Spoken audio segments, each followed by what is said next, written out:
नमस्ते। Solid facts में आप सबका स्वागत। जैसा आप देख रहे हैं हेमंत सर हमारे साथ मौजूद हैं। बहुत स्वागत है सर। सर, शशि थरूर साहब को लेके एक बार फिर से चर्चाओं का बाजार गर्म हो गया है। शशि थरूर को प्रधानमंत्री के लिए कहा जा रहा है कि वो एक नई जिम्मेदारी दे करके उनको दुनिया के कुछ देशों में भेज रहे हैं। क्या चल रहा है? एक तरफ कांग्रेस जो है शशि थरूर को कुछ कहती है, मल्लिकार्जुन खड़गे की तरफ से बयान आता है, शशि थरूर फिर उसका साहित्यिक जवाब देते हुए देखे जाते हैं। तो क्या चल रहा है? ये सारा खेल क्या चल रहा है? शशि थरूर जब लेख लिखते हैं तो वो कहते हैं कि उनका वो देश के लिए जितने भी मौके मिलेंगे वो सब काम करेंगे, लेकिन वो ये भी कह देते हैं, प्रधानमंत्री की तारीफ करते हैं, लेकिन वो ये भी कह दे रहे हैं कि भाजपा ज्वाइन करने का उनका कोई प्लान नहीं है। तो असल में कोई खेल चल रहा है या ये सब कुछ वैसा ही है जैसा दिख रहा है?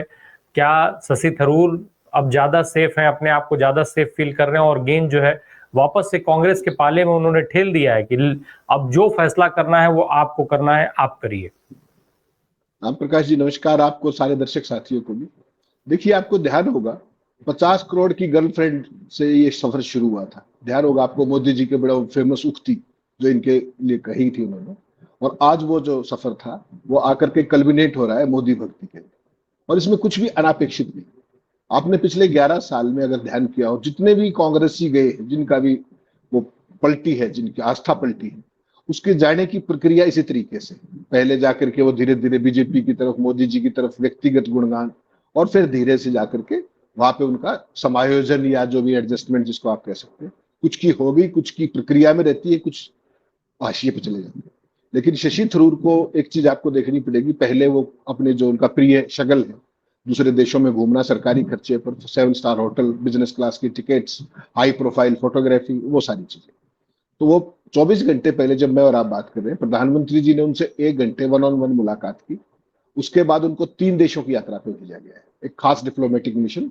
रशिया, ब्रिटेन और ग्रीस, इन 3 देशों की यात्रा पे ऑलरेडी निकल चुके हैं। और अगर आपने ध्यान किया तो उन्होंने फोटो भी ट्वीट करने शुरू कर दिए हैं। Met my friend Russian foreign minister, Russian ambassador, ये वो। तो वो जो ऑप्टिक्स जिसके चैंपियन मोदी जी हैं, उसको कहीं ना कहीं वो ऑगमेंट और सप्लीमेंट करते हैं। और हालांकि शशि थरूर से पहले जो जयशंकर हैं, वो भी इस काम में पीछे नहीं है। आपको ध्यान होगा वो भी इस तरह की चीजें करते रहते हैं। लेकिन आज की तारीख में एक बात तो सारा देश भी मानेगा और आप भी स्वीकार करेंगे कि भारतीय जनता पार्टी में टैलेंट का बड़ा भारी डेफिसिट है, टैलेंट की भारी कमी है। और उनके पास ऐसे चेहरे जिनको दुनिया जानती है, जिनकी एक दुनिया भर में एक नाम हो या पहचान हो, उनकी बड़ी भारी कमी है। तो वैसी कमी को शशि थरूर प्राइमा फेसी पूरा करते दिखाई देंगे। ये अलग बात है कि इस सब में कहीं सिद्धांत नहीं है, कहीं उसूल नहीं है, कहीं विचारधारा नहीं है, और कोई लंबा चौड़ा इसको देखेंगे तो विजन भी नहीं। इसके पीछे सोच केवल एक है कि 4 साल अभी और विपक्ष में रहना पड़ेगा। और जब 4 साल विपक्ष में रहोगे तो आपकी उम्र हो जाएगी 73 साल। 73 के बाद आप कितना क्या कर पाओगे, बाकी पार्टियां क्या करेगी। और कांग्रेस में तो आपकी क्रेडिबिलिटी उसी दिन जीरो हो गई थी और आप पर्सोना नॉन ग्राटा हो गए थे कि आप पार्टी से ऊपर होकर के जिस तरीके से आपने मोदी से फिंगे बढ़ाई और तमाम देशों की यात्राएं की ऑपरेशन सिंदूर के बाद, वो बिल्कुल साफ था कि उनका झुकाव। और अकेले नहीं है शशि थरूर, उसमें और भी लोग, मनीष तिवारी का भी आपने देखा होगा, उनके जो मित्र थे, जो गुरु थे, कैप्टन अमरिंदर ऑलरेडी वहां जा चुके हैं बीजेपी में। तो बेसिकली एक ये प्रक्रिया है राम प्रकाश, जिन लोगों के नाम कांग्रेस पार्टी ने दिए और बीजेपी ने मांगे उन सारे ऑपरेशन सिंदूर के बाद जो डेलीगेशन गए थे, 33 देशों की यात्रा पे 51 सांसद गए थे, उसमें इन दोनों के नाम नहीं थे। उसके बावजूद पार्टी ने पिकअप किया, प्रधानमंत्री ने पर्सनली पिकअप किया और जिस तरीके से भेजा, तो वो व्यर्थ नहीं। उसमें दो चीजें बड़ी साफ है कि एक तो उनकी प्रॉक्सिमिटी कहीं ना कहीं बीजेपी के साथ बढ़ रही है, बीजेपी के इकोसिस्टम के साथ बढ़ रही है, नंबर एक। नंबर दो, कहीं ना कहीं वो प्राइम मिनिस्टर की लाइकिंग लिस्ट में शशि थरूर का नाम है, इसीलिए उन्होंने उनको चुना और सबसे महत्वपूर्ण देशों की यात्रा पे भेजा। और वो अपना जो क्लाउट उनका है, वो आपने भी देखा कि तमाम देशों के अंदर गए वो, लेकिन अमेरिकन वाइस प्रेसिडेंट से मिलने में तो कम से कम सफल हो गए उनका जो डेलीगेशन था। चाहे 20 मिनट मिले, 25 मिनट मिले, ट्रंप ने उनकी सुनी कि नहीं सुनी, जेडी वेंस की, वो एक अलग पक्ष है। लेकिन कम से कम अगर उस 51 जो सांसद गए थे 7 अलग अलग डेलीगेशन के अंदर 33 देशों में, तो जो हाईएस्ट प्रोफाइल की मीटिंग थी वो आपको ध्यान होगा जेडी वेंस के साथ हुई। उसका आउटकम क्या है उस पर नहीं जा रहे, लेकिन मीटिंग हो पाई थी। तो इतना क्लाउट इनका है, यूएन में रहे हैं लंबे समय तक, तो उस सारी चीज को बेसिकली, लेकिन जिस तरीके से वो आगे बढ़ रहे हैं उसमें उनका एक सोशल मीडिया के स्तर पर भी, क्योंकि देखिए आप सेलिब्रिटी क्वेश्चन तो उनका है, जिस तरीके से वो जो कुछ लिख करके गए हैं, शशि थरूर ने क्या लिखा वो दिखाइएगा दर्शकों को। उड़ने की अनुमति मत मांगो, पंख आपके हैं, मैं हिंदी में बता रहा हूं, आप अंग्रेजी में दिखा दीजिएगा, और आकाश किसी का भी नहीं। तो यानी कि वो उड़ने की अनुमति चाह रहे हैं, मांगने की जरूरत नहीं। लेकिन सत्ता की दीवानगी में शशि थरूर साहब एक बात जरूर भूल रहे हैं राम प्रकाश जी, वो किसी को भी नहीं भूलनी चाहिए। एक बार अगर मोदी जी की भाजपा में चले गए तो आपको पता है ना, फिर जब हर चीज की अनुमति मांगनी पड़ती है, वहां पर क्या लिखेंगे, क्या ट्वीट करेंगे, वहां पर आजादी नहीं है ये वाली। वहां तो डेली तो आपको मोदी जी के सारे ट्वीट को रीट्वीट करना पड़ेगा, नंबर एक। वो तो आपकी प्राइमा फेसी जिम्मेदारी है, सारा कैबिनेट करता ही करता है। नंबर दो पे आपको दाखिला लेना पड़ेगा नए सिरे से अमित मालवीय की व्हाट्सएप यूनिवर्सिटी, उनकी ट्रोल सेना का हिस्सा बनना पड़ेगा, और वो जो कुछ टास्क देंगे उसको भी कहीं ना कहीं आपको एग्जीक्यूट करना पड़ेगा। तो ऐसा नहीं है कि आपको यहां अनुमति की दिक्कत नहीं थी, वहां हर चीज की आपको अनुमति मांगनी पड़ेगी। और लोग, तमाम लोग जो है ना, साहित्यिक, बड़े बड़े लोग, मृणाल पांडे जी बड़ी साहित्यकार है, बड़ी पत्रकार भी, उन्होंने जैसे ही शशि थरूर ने ये ट्वीट किया, उन्होंने क्या लिखा, जब इन्होंने पिंज उसकी बात की, आकाश की, चिड़िया लगाई और किया, तो उन्होंने कहा, पिंजरा ले उड़ जा रे पंछी, जा साजन के पास, पंछी काहे हो उदास। तो एक खास तरह की जाइब मृणाल पांडे जी ले रही है जैसे ही शशि थरूर ने ट्वीट किया उसके जवाब। यानी कि मौका प्रस्ती का एक नया अध्याय, एक इतना सीजन डिप्लोमेट जो कांग्रेस पार्टी से चौथी बार सांसद थे, 2009 से वो लगातार सांसद थे, लेकिन एक बात उनको समझ में आ गई कि 2029 से पहले यहां सत्ता वापसी का कोई हिसाब किताब बनेगा नहीं, और पार्टी आपको केरला के अंदर अगले साल जो चुनाव होने उसमें चीफ मिनिस्टर का दावेदार भी नहीं बनाने चाहिए। तो उनकी जो महत्वाकांक्षाएं हैं वो कुलाचे कहीं ना कहीं अंदर मार ली, और यही कारण है कि बीजेपी के अंदर टैलेंट का डेफिसिट है, पुरानी बातों से आगे बढ़ना है, और इसीलिए वहां पर जाके हो सकता है आपका कोई स्कोप बने, कोई अंडरस्टैंडिंग बने।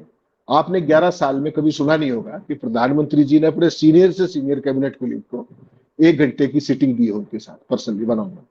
लेकिन जब शशि थरूर कल विदेश गए तो वो 1 घंटा पर्सनली प्राइम मिनिस्टर के साथ बैठ के गए हैं, उसके बाद रशिया, ब्रिटेन और ग्रीस की यात्रा पर गए। तो ये जो न्यूली फाउंड लव होता है, तो उसमें ये सारी चीजें होती हैं। और एक चीज बड़ी साफ मुझे लग रही है कि अब ये लोग, मतलब कोई समय की बात है बस, और उसका इशारा अपने क्या नाम है खड़गे साहब ने भी कर दिया, इन्होंने भी चिड़िया उड़ाई दी एक तरीके से। तो अब तो this is just a matter of time कि उनके बीच में क्या अंडरस्टैंडिंग है। हाँ, जयशंकर की पोजीशन देखना बड़ा इंटरेस्टिंग होगा कि एस जयशंकर क्योंकि कैरियर डिप्लोमेट है, मोदी जी की उनसे दोस्ती, आपको ध्यान होगा, गुजरात के मुख्यमंत्री के दौर के समय से है, जब वो 2002 के बाद से, और उसी दौर में आपको ध्यान होगा जयशंकर चाइना में हमारे एम्बेसडर, तभी से उनकी दोस्ती जयशंकर से है, और तभी से मोदी जी का चाइना के साथ एक खास तरह का प्रेम। वो सारी चीजें भी हमें नहीं भूलनी चाहिए। अब देखना ये पड़ेगा कि जयशंकर का क्या होगा, और शशि थरूर क्या निकाल पाते हैं बीजेपी में जाकर के, या वो एक और सिंधिया हो जाएंगे, वहां जाकर के लाइन में खड़े हो जाएंगे, ये देखने वाली चीज है। थरूर थरूर तो कह रहे हैं कि उनका भाजपा में जाने का कोई प्लान नहीं है। क्या कांग्रेस निकाल पाएगी थरूर को कांग्रेस से बाहर? नहीं, कांग्रेस की तो राम प्रकाश जी समस्या ये रही, आज से नहीं, ये 11 साल से अब है, और उससे पहले राजीव जी के टाइम में भी जो बातें राहुल गांधी जी कहते हैं बार बार, जो राजीव जी कहा करते हैं, वो केवल कह पाते हैं, वो एक्शन नहीं ले पाते। और आज की तारीख में एक्शन ना ले पाना ही पार्टी के, आप G23 देख लीजिए, ग्रुप बढ़ाया था, G24 जो भी ग्रुप बढ़ाया था, कपिल सिब्बल और सब ने, किसी के खिलाफ कोई कार्रवाई नहीं हुई। जिसको रहना है रहे, जिसको जाना है जाए, जो मर्जी है करे। तो सलमान खुर्शीद का भी आपने बयान देखा होगा जब वो अभी विदेश में गए थे, मनीष तिवारी भी जिस तरीके से कह रहे थे, कल का जो लेख आपने दर्शकों को दिखाया अभी जो मैंने आपको शेयर किया, उसमें वो कह रहे हैं कि मोदी जी भारत के प्राइम एसेट है। और कल तक उनकी क्या भाषा रही थी जब वो उनकी धर्मपत्नी के बारे में इस तरह की आपत्तिजनक टिप्पणी करते थे, और सारी चीजें आपको ध्यान हो, शशि थरूर कल तक धर्मनिरपेक्षता की बात करते थे, याद है ना आपको, सेक्युलरिज्म उनका मेन वो था, फोर्टे था। अब वो भगवा राष्ट्रवाद की दुहाई देने लगे। अक्सर वो अंबेडकर को उद्धृत करते थे, अब सनातन धर्म और संस्कृत निष्ठा की जो भी उन पर अतिथि व्याख्यान दे रहे, तो और वो भी अडानी के मीडिया पर। तो ये सारी सीक्वेंस वैसे नहीं है, अडानी के मीडिया पर जाना, आर्टिकल लिखना, मोदी जी की प्रशंसा करना, मोदी जी को पावर हाउस बताना, और सारी चीजें। तो अब इसके अंदर कोई स्पेकुलेशन की गुंजाइश नहीं बची। मोदी जी के साथ उनकी प्रॉक्सिमिटी, बीजेपी के साथ उनकी प्रॉक्सिमिटी, इसमें किसी भी रूप में आप वो मत मानिए कंफ्यूजन। प्राइम मिनिस्टर को अपोजिशन पार्टी का एमपी प्राइम एसेट कह रहा है भारत का, इससे बड़ी तो रिकग्निशन प्रधानमंत्री के लिए भी नहीं हो सकती, and that too of a person of a stature like Shashi Tharoor, चौथी बार एमपी भी, फॉरेन अफेयर्स कमेटी के चेयरमैन भी हैं पार्लियामेंट। तो ये सारी चीजें हैं बेसिकली। लेकिन इस सारे में जो उनकी जो इंटीग्रिटी है, जो उनकी विचारधारा है वो कहाँ चली गई, उसी को लेकर के उनके सवाल जवाब उनसे लोग पूछ रहे हैं सोशल मीडिया पे तमाम जगह।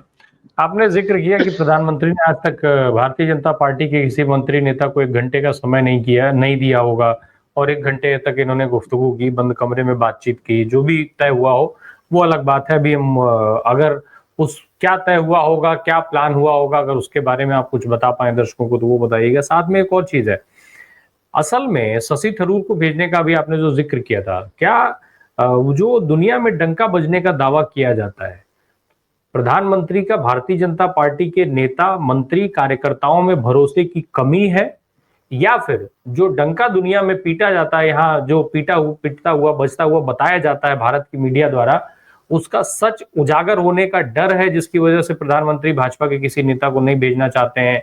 अपने तमाम जो जयशंकर सरीखे लोग हैं, जो कैरियर डिप्लोमेट्स रहे हैं, उनको नहीं भेजना चाहते हैं और उनकी जगह शशि थरूर को भेजते हैं, क्योंकि शशि थरूर का जो महत्वाकांक्षा जो उनकी है, जो उनकी लालच है कि वो मुख्यमंत्री बन सकते हैं या मंत्री बनने की जो महत्वाकांक्षा बताई जा रही है, वो समझते हैं प्रधानमंत्री की इसके चलते ये हमारे अगेंस्ट नहीं जा सकते हैं, तो अगर ये हमारे राज भी जान भी जाएंगे तो कोई दिक्कत नहीं है। राम प्रकाश जी, देखिए, सत्ता के अंदर जब आप होते हो ना, तो इस तरह के प्रलोभन से प्रभावित होने वाले लोगों की कोई कमी ना तो आपकी पार्टी में होती है ना बाहर की कोई पार्टी में होती है। जो मोदी जी की विदेश नीति का डंका और उनका जो कुछ कुल जमा अर्जित है, वो ऐसा कोई भी समझदार पढ़ा लिखा व्यक्ति नहीं है, ना देश में और ना बाहर, जिसको उसकी समझ ना हो कि ये डंका केवल अखबारों में और मीडिया तक सीमित है। हकीकत में कहीं कुछ नहीं है इसमें। ये सिर्फ और सिर्फ एक खास तरह की ऑप्टिक्स क्रिएट की गई थी। रही बात शशि थरूर की, देखिए, इनको लाटते ही आप ये तो मानेंगे ना कि जयशंकर ऑफेंड फील करेंगे, इसमें तो कोई शक नहीं। भाई, जयशंकर को ही तो रिप्लेस करने के लिए आप, और इस जो यात्रा पे अब गए हैं, वो इस समय जब मैं और आप बात करें तो शशि थरूर रशिया में, तो वो किस हैसियत में गए? क्या वो प्राइम मिनिस्टर के स्पेशल अनवाय है? अगर वो है तो फिर अपने क्या नाम है, जो एक और जो उनके एनएसए मिस्टर डोवल, वो क्या कर रहे हैं? या जो जयशंकर विदेश मंत्री हुई suppose to be carrying out all this task, वो क्या कर रहे हैं? या क्या वो दोनों फेल हो गए? तो कहीं ना कहीं इसके पीछे जो भी चीजें हैं, एक चीज तो बड़ी स्पष्ट है ना कि प्रधानमंत्री उन दोनों की जो भी सेवाएं थी या उन दोनों का जो भी परफॉर्मेंस है, उससे तो संतुष्ट नहीं है। वरना वो जाते, प्राइमरी काम तो उनका है, एनएसए का काम है या एमईए का काम है। शशि थरूर को ओवर एंड अबव भेजना, ये कहीं ना कहीं तमाम कंट्राडिक्शंस को भी उभारता है विद इन दी पार्टी, कि क्या उनकी एज हो गई है? अजय डोवल साहब इतने ज्यादा, हालांकि वो भी गए हुए थे, अभी पीछे देखा होगा आपने, दूसरे यात्रा पे थे, चाइना ही गए हुए थे शायद। तो कुल मिलाकर के राम प्रकाश जी, स्थिति ये है कि जो आज मोदी जी और उनकी, शशि थरूर की बात है, तुम्हें और कोई और नहीं और हमें कोई ठोर नहीं। उनको सत्ता चाहिए और मोदी जी के पास टैलेंट नहीं है। रही बात अपनी पार्टी की, अपनी पार्टी, अच्छा आप ही बताइए, चलिए, आपको अगर कोई पिक करना हो तो आप मोदी जी का विदेश मंत्री किसको बनाएंगे? नहीं है कोई नाम। जयशंकर जब नहीं था तभी जयशंकर को लाए थे, वो तो नॉन पॉलिटिकल आदमी, हरदीप पुरी जैसे लोग, अश्विनी वैष्णव जैसे लोग, जो बेसिकली पॉलिटिक्स के हिस्सा नहीं थे, वो ब्यूरोक्रेटिक उससे आए थे, डिप्लोमेटिक उससे आए थे, और तीनों अपने अपने क्षेत्रों में completely worthless, hopeless, useless, ruthless, कुछ भी कहिए आप, कहीं कोई यूटिलिटी नहीं है उनकी। लेकिन ये एक और बात बताती है कि मोदी जी की पार्टी में टैलेंट का सीवियर डेफिसिट है, और हो या ना हो, मोदी जी ने स्वीकार जरूर कर लिया है, पहली बात तो। दूसरी महत्वपूर्ण बात यह है कि जो शशि थरूर ने कहा, उन्होंने कहा कि अच्छा कोट किया उन्होंने कि चिड़िया, आकाश, ये सारा, लेकिन एक बात तो दर्शक भी समझेंगे और आप भी मानेंगे इस बात को, कि जिस उड़ान में विचारधारा ना हो, कोई मूल्य ना हो, कोई दिशा ना हो, वो अक्सर क्रैश हो जाया करती है। तो कहीं शशि थरूर की जो ये उड़ान है, ये समय से पहले क्रैश तो नहीं हो जाएगी? क्योंकि बीजेपी के अंदर आपको पता है, जब जितने लंबे समय से जयशंकर है, उनकी मोदी के साथ जो प्रॉक्सिमिटी है और सारा सिस्टम, आरएसएस के साथ जो वो है, आरएसएस के पास भी इस तरह के चेहरों की कमी है, जो अंग्रेजीदा हो, जिनकी पूरी वर्ल्ड वाइड एक एक्सेप्टेबिलिटी हो, सारी चीजें हो।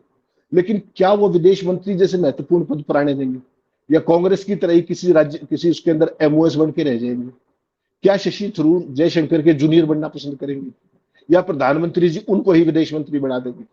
ये तो सारे सवाल रहेंगे ना।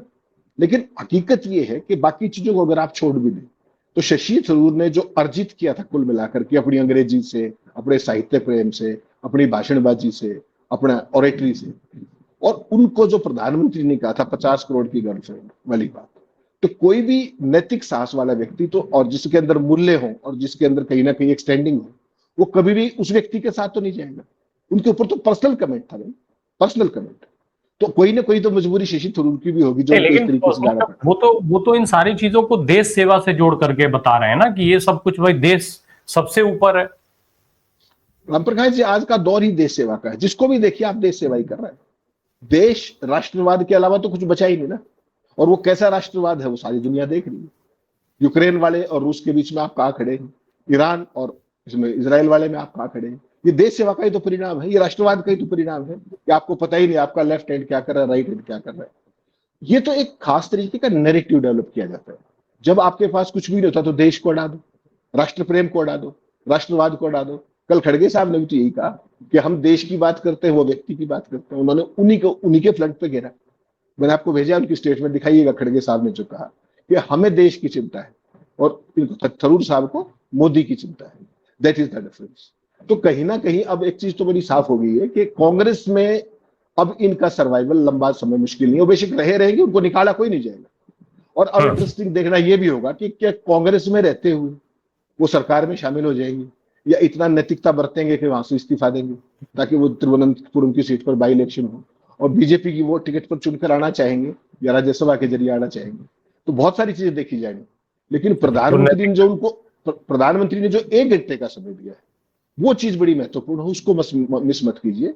उसका मायने बड़े खास है कि प्रधानमंत्री ने कहीं ना कहीं शशि थरूर को लेके मन जरूर बनाया है। वो क्या मन है वो किसी को बताते नहीं है, या तो उनको पता होगा या शशि थरूर को पता है। सर, प्रधानमंत्री 1 घंटे का समय दें या 24 घंटे का समय दें, वो अपनी जगह पे है। लेकिन एक चीज जरा समझाएं, दर्शकों को समझाइए। इतने सारे सांसद उधार लेकर के इन्होंने दुनिया के तमाम देशों में भेजा। अभी ओआईसी की बैठक हुई, ओआईसी की बैठक में जो देश शामिल हुए उन देशों में भी आपका डेलीगेशन गया था। हुआ क्या, वो सारे उसमें से सारे देश जो थे वो पाकिस्तान के साथ खड़े हुए, कोई भारत के साथ खड़ा नहीं हुआ। डेलीगेशन गया था, नाच गा करके चला आया।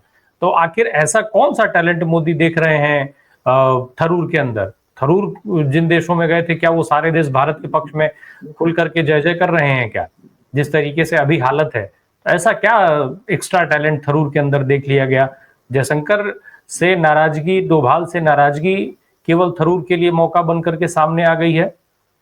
नहीं, टैलेंट की कमी और एक चेहरे से कई बार आप देखिए जब एक व्यक्ति एक ही पद पर लंबे समय तक रहता है और उसकी डिलीवरी विजिबल नहीं होती तो एक खास तरह की फटीग डेवलप हो जाती है। उस फटीग को चेंज करने के लिए चेहरा बदलना सत्ताधीशों का मुख्य शगल होता है। तो कहीं ये वो चीज हो सकती है कि जयशंकर जी की जगह पे एक नया चेहरा ले आए और कुछ दिन नाच कूद उछल कूद करेंगे वो। अभी जैसे उन्होंने ट्वीट किया, विदेश मंत्री जो रशिया के विदेश मंत्री, माई फ्रेंड, मोदी वाली भाषा, माई फ्रेंड। भाई आप तो केवल सांसद हो, वो रशिया का विदेश मंत्री है। लेकिन आज की जो मोदी जी की जो टिपिकल डिप्लोमेसी है वो हर जगह माई फ्रेंड ही है, या गले लगना ही है, या ठाके मारना ही है। तो वो उसी लाइन पे चलते हुए उन्होंने देखिए आप उसके 2-3 ट्वीट जब से रशिया पहुंचे, कोई एम्बेसडर के साथ, कोई विदेश मंत्री के साथ, और सबको वो लिख रहे हैं my old friend, my old friend. यानी कि वो अपनी मार्केटिंग स्टेब्लिश कर रहे हैं इंटरनेशनली भी और मोदी के दरबार में। देखिए इनके तो, आपका होगा विदेश मंत्री रशिया का, मेरे तो दोस्त हैं। इस तरह की चीज एक सेल्फ ब्रांडिंग भी तो होती है। एक टैलेंट को मोदी जी ने पहचाना, अपनी कमी को देख लिया कि हमारा जो सिक्का था वो नहीं चल पा रहा है, तो कांग्रेस से उधार का सिंदूर ले आओ और उसको फिर आगे बढ़ाओ। उसमें क्या होगा, एक तो जो फटीग डेवलप हुई है वो हट जाएगी, एक नया चेहरा आएगा। नए विदेश मंत्री पर टिप्पणी करने से पहले आदमी 4 बार सोचेगा यार तो अभी आए, पिछले का क्या कसूर है। और जो विदेश नीति की बात की आपने, ओआईसी की बात कर लीजिए, आप किसी भी संगठन की बात कर लीजिए, जो ग्रुपिंग्स होती है, हर जगह हमारी यही स्थिति है। ओआईसी में नहीं, ब्रिक्स में देख लीजिए, कहीं पर भी देख लीजिए। जिस देश को ये ना पता हो कि उसको जाना किस दिशा में, वो किसके साथ है और किसके खिलाफ खड़ा है, तो उसका कोई विदेश मंत्री हो, उसका यही असर होगा जो जयशंकर का हुआ। जी, थरूर साहब की अगर हम बात करें, हम जिस भी है वो चाहे ओल्ड फ्रेंड कह ले भाई, मोदी जी बार बार ट्रम्प को माय फ्रेंड करते रहे, तो ट्रम्प कौन सा इनके साथ आके खड़े हो गए? बेइज्जती पे बेइज्जती किए चले जा रहे हैं लगातार। आज भी जाकर के अभी नाटो में पहुंचे, वहां भी बताया है कि भैया सीज फायर तो हमने करवाया, तुम कौन? तो खैर, अब सर ये बताइए, अभी रूस जाने का जो मकसद बताया गया है कि रूस बहुत जल्दी आतंकवाद को लेकर के एक बड़ी बैठक करने वाला है, सम्मेलन करने वाला है इस टाइप में। अब वो उसमें से पाकिस्तान को बाहर करवाया जाए ये ऑब्जेक्शन करने के लिए शशि थरूर को भेजा गया है। सर, मोदी जी खुद जाके कुछ बना नहीं पाए, दुनिया के इतने देशों की यात्रा करके आए, एक देश इनके साथ खड़ा नहीं हुआ। अब थरूर के कहने पर, चाहे इनके भले ही रूस में बहुत सारे मित्र हों, क्या थरूर के कहने पर आज के जिस तरीके से रूस और पाकिस्तान के संबंध हैं, उसमें रूस पाकिस्तान को सम्मेलन से बाहर कर देगा? राम प्रकाश जी, कभी भी जो डिप्लोमेटिक संबंध होते हैं दो देशों के, वो इंडिविजुअल्स के सहारे नहीं चलते। भारत को छोड़ दीजिए, भारत में मोदी एक्सेप्शन है उसकी, बाकी दुनिया का हर देश, किस देश के साथ उसके क्या संबंध होंगे, वो अपने नेशनल इंटरेस्ट में चीजें देखता है। मोदी जी तो व्यक्तिगत उस पर देखते हैं, लेकिन दुनिया कोई भी देश उसको अपने नेशनल इंटरेस्ट में देखता है। और आज की तारीख में रशियन डिप्लोमेसी पूरी की पूरी चाइना की मित्रता पर आधारित है। चाइना की लाइकिंग और डिसलाइकिंग बहुत ज्यादा महत्वपूर्ण है पुतिन के लिए, बहुत ही ज्यादा महत्वपूर्ण। और पुतिन के लिए एक ही ऐसी टेस्ट आया था कि जब पुतिन का और यूक्रेन का, रशिया और यूक्रेन का जो जो कुछ चल रहा है पिछले लंबे समय से, उसमें भारत उनकी मदद करता है या नहीं। तो भारत वहां पर प्रवचन दे करके आ गया कि युद्ध का समय, ये समय नहीं है, ये बुद्ध का समय। इसके अलावा मोदी जी ने ना इधर के ना उधर। और उसके बाद जिस तरीके से उनकी, तो देखिए मजबूरियां हैं तमाम, वेपन्स की उस समय उनके पास कमी है, आर्थिक तौर पर रशिया इस समय कमजोर है, और उनको होल हार्टेड सपोर्ट कहां से मिली है? चाइना से। तो पहले आपने देखा हो, आज से 10 साल पहले चाइना का बॉस रशिया होता था, चाहे बेशक दो ध्रुवीय विश्व जब नहीं भी था, जब अमेरिका पूरा इकलौता पावर रह गई थी, उसके बावजूद भी रशिया का अपर हैंड था। अब जब से खासतौर पर यूक्रेन वाला मामला हुआ है, उसमें China is the new boss. और रशिया को यह बात स्वीकार करनी पड़ेगी कि आज की तारीख में उनका पहले वाला माइट शायद नहीं। तो जब उनका शायद नहीं है, तो अमेरिका से सीधी टक्कर कौन ले रहा है? चाइना ले रहा है, हर चीज में ले रहा है। तो जो चाइना कहेगा, जो रशिया के हित में होगा, वो उसको देखेंगे। तो चाइना का सबसे अच्छा मित्र कौन है? Pakistan. All time all weather friend है। आने वाले हर समय के लिए पाकिस्तान कभी उनको आंख नहीं दिखा सकता, कभी उनसे दूर नहीं जा सकता। पाकिस्तान आकंठ चाइना के कर्ज में डूबा हुआ है, ये भी सच बात है। तो वो व्यक्तिगत देश के तौर पे उनके लिए पाकिस्तान से इतना महत्वपूर्ण हो या ना हो, लेकिन चाइना बहुत महत्वपूर्ण है, और चाइना के मित्र उनके मित्र। बहुत सिंपल सी बात है। तो उसमें बेसिकली आप तो इसलिए, जब जो काम मोदी नहीं कर पाए ऑफिशियली, जो काम जयशंकर नहीं कर पाए, जो काम अजीत डोवल साहब नहीं कर पाए, उसमें आपको क्या लगता है कि जो बिना पद का मंत्री है, चाहे वो स्पेशल एनवॉय हो, शशि थरूर जैसा, उसकी कितनी बुक्कत होगी और कितना सुना जाएगा? आपकी मेरी दोस्ती, हम मिल सकते हैं, खाना खा सकते हैं, बैठ सकते हैं, फोटो खिंचा सकते हैं, कोई समस्या नहीं। 4 लाइन आप मेरे बारे में अच्छी बता दीजिएगा, 4 लाइन मैं आपको बता दूंगा। लेकिन देश की कूटनीति वैसे नहीं होती, और उन देशों की खासतौर पर नहीं होती। वो Russia has been a super power in past. तो उनका तो, और पुतिन का खास तौर पे, वो सारी चीजें जिस तरीके की वन मैन आर्मी है पूरा देश, तो वो बेसिकली आज की तारीख में चाइना के पाले में साफ खड़े हुए। ये दिख रहा है आपको हर जगह। आज की भी खबर आप देखेंगे, राजनाथ सिंह गए थे एससीओ में, वो जो जो प्रस्ताव बना, उस प्रस्ताव के अंदर वो आए नहीं कि भाई पहलगाम का भी जिक्र हो। आप सोचिए, और वो प्रस्ताव भारत ने, उसको विटो करना पड़ा। भारत ने कहा कि नहीं, हम इसमें साइन नहीं करेंगे, तो प्रस्ताव ही खारिज हो गया, प्रस्ताव अब नहीं आएगा। पाकिस्तान जो चाहता था वो प्रस्ताव में था, एससीओ के अंदर 10 देश। भारत तो 2017 में बना है, उसमें वो संगठन तो बहुत पुराना है, 2003 से। भारत और पाकिस्तान 2017 में आए थे, और उसके अंदर जब पहलगाम का जिक्र नहीं किया और पाकिस्तान की घटनाओं का जिक्र किया, तो ये तो आपके डंके की सबसे बड़ी पहचान है कि कहां पाकिस्तान, कहां भारत। और आपने जो ट्रंप का जिक्र किया नाटो के अंदर, उस बात को मत भूलिए। वो केवल ये नहीं कह रहे, समझिए बात को, जो असली बात है, वो ये नहीं कह रहे कि मैंने इनका वो करवाया। वो तो 17वीं बार कह दिया, 27 बार और कह देंगे। वो ट्रेड का नाम लेकर के कहते हैं साथ कि आपको मेरे साथ ट्रेड करना है या नहीं करना। मैंने उनको कहा एक दूसरे पे फायरिंग करोगे तो ट्रेड नहीं करूंगा तुम्हारे साथ, और दोनों मेरे साथ आ गए। तो भारत के लिए उन्होंने बता दिया। या दूसरी बात, उन्होंने मोदी का नाम लिया और सिर्फ पाकिस्तान के आर्मी जनरल का नाम लिया, नाटो के अंदर खड़े होकर। सारी दुनिया देख रही थी, 32 देश थे वहां पर, उनके बीच में ये कहा कि पाकिस्तान का स्पेक्टेकुलर जनरल। सोचिए आप, भारत का प्रधानमंत्री और पाकिस्तान का तो फील्ड मार्शल या आर्मी चीफ, समझ लीजिए। फाइनली अब ये मान लिया जाए कि जो अजीत डोभाल हो या जयशंकर, जिस तरीके से जयशंकर ने बयान दिया था कि पाकिस्तान को इन्फॉर्म कर दिया गया था एयर स्ट्राइक के पहले, तो अब जयशंकर की जगह शशि थरूर अनऑफिशियल विदेश मंत्री हो गए हैं। मोदी जी इस चीज को मान चुके हैं, सिर्फ घोषणा बाकी है। राम प्रकाश जी, मैं थोड़ा सा इसमें रखूंगा कि देखिए, जयशंकर की और मोदी की जो मित्रता है, वो आज से 23 साल पुरानी, जब वो मुख्यमंत्री थे, जैसे मैंने पहले स्लॉट में भी आपको कहा। और बहुत सारी चीजों में हमराज भी है। जिन चीजों को चाइना जानता है, जिन चीजों को इजराइल जानता है, वैसी बहुत सारी चीजों को प्रिवी है जयशंकर भी। क्या मोदी जी इतना बड़ा रिस्क लेंगे कि एक इतने पुराने हमराज को छोड़ करके एक दूसरी पार्टी के व्यक्ति से उसको रिप्लेस कर देंगे? ये कि बहुत बड़ा सवाल रहेगा। मोदी जी ने खुद कहा कि इस देश ने मेरी रिस्क टेकिंग अनऑफिशियली तो कैपेसिटी। किए ही हुए हैं ना, अनऑफिशियली तो किए हैं कि जहां जयशंकर को भेजा जाना चाहिए था वहां शशि थरूर को भेजा गया है। इसीलिए मैं कह रहा हूं कि मोदी जी ने देश को ये भी कहा कि देश ने मेरी रिस्क टेकिंग कैपेसिटी अभी देखी नहीं। तो मोदी जी की जो खतरा उठाने की जो कला है, उसको मैं और आप प्रेडिक्ट नहीं कर सकते, उसको केवल मोदी जी जान सकते हैं। लेकिन सच बात यह है कि 23 साल से वो मोदी जी के हमराज हैं जयशंकर साहब। उनको साइड करके अगर आप उसको लेके आते हैं तो इसका मतलब मान के चलिए कि मोदी जी में साहस ही नहीं दुस्साहस भी है, जहां तक अपनी सरकार का सवाल है। बाकी वो इकलौते अपनी सरकार को चलाने वाले, उनको किसी से पूछना नहीं है, कुछ नहीं। जिसको चाहेंगे लाएंगे, जिसको चाहेंगे हटाएंगे। उस पर काइट फ्लाइंग करना हमारे बूते से बाहर की बात है। मोदी जी का जो रिस्क टेकिंग कैपेसिटी है, ओनली ही is the person who knows it. फिलहाल मोदी जी ने जिस तरीके से थरूर को भेजा है वो दिख रहा है कि जयशंकर साहब साइडलाइन किए गए हैं। अब चाहे मोदी जी के नाराजगी से वो साइडलाइन किए गए हों या जयशंकर की असफलताओं ने उनको साइडलाइन होने के लिए मजबूर किया हो, बाकी अब जैसा आप कह रहे हैं मोदी जी के संबंध मजबूत हैं, ऐसे में जयशंकर को बनाए रखा जाएगा, लेकिन उनकी जगह काम शशि थरूर से लिया जाएगा। प्लान तो यही दिख रहा है, बाकी तो मोदी जी जाने। बहुत बहुत धन्यवाद हेमंत सर, हमसे बात करने के लिए। Thank you so much.